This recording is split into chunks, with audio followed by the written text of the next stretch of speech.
Well, the boarding pass is printed and I'm headed to Texas. First off, we want to start off by saying what a tragic situation we had in Hutto this week. I was called immediately after it happened. The death of Sergeant Chris Kelly is really tragic. And I'm sure that with the reputation of Williamson County and its judiciary, there will be quick justice for this horrible murder event that has taken place in Hutto. Our hearts go out to the family. If there's anything our office can do to help those folks, I want them to know that we stand ready, willing, and able to help them in any way they need. We just got today the ruling from the Supreme Court of the United States concerning Obamacare. Some call it the Affordable Care Act. Some of us others call it the Unaffordable Care Act. But in reality, once again, the Supreme Court has kind of stretched overboard to protect Obamacare. And I'm quite honestly shocked by their opinion, especially shocked by the vote of the respective justices on the Supreme Court. I was disappointed in the number count. I was disappointed in their ruling. I think they're wrong, but I think they're going out of their way to keep Obamacare afloat. And that's unfortunate. But this is the way our system works, and we will do something about it in Congress as soon as we have the votes in both houses and a president that will sign the bill.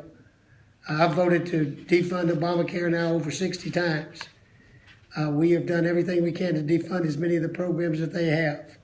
We will continue to do that. It's small ball fighting, but that's what's available to us until we get a new president.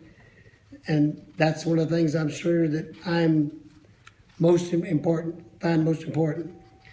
We had a markup this week in our appropriations process for the Labor, Health and Human Services bill. This is a very tough bill for Republicans, and quite honestly, the Democrats had, I think it was 48 amendments, which they got no votes from every Republican every time, and they lost it every time. But there are some good parts of this bill. One of the things is we have a provision that we put in, the Republicans, to defund Obamacare once again. No funds from that bill would be used to apply to Obamacare.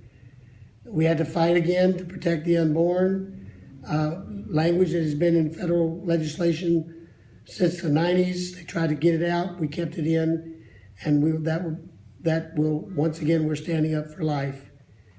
Jobs and job training is a good part of this bill, and there are things that will create jobs and job training. And even though there's a lot of parts of this that seem to be welfare, this is not welfare. This is teaching our people how to get back to work. And the other thing that happened this week that really upset me is the president has now decided that we will allow citizens of this country to negotiate with terrorists.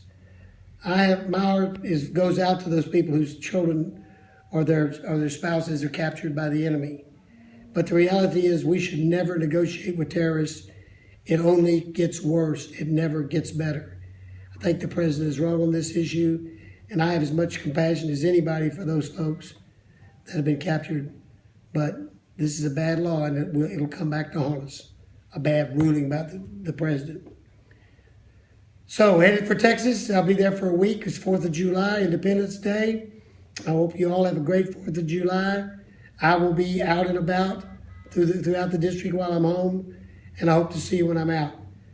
And have each one of you have a great Independence Day.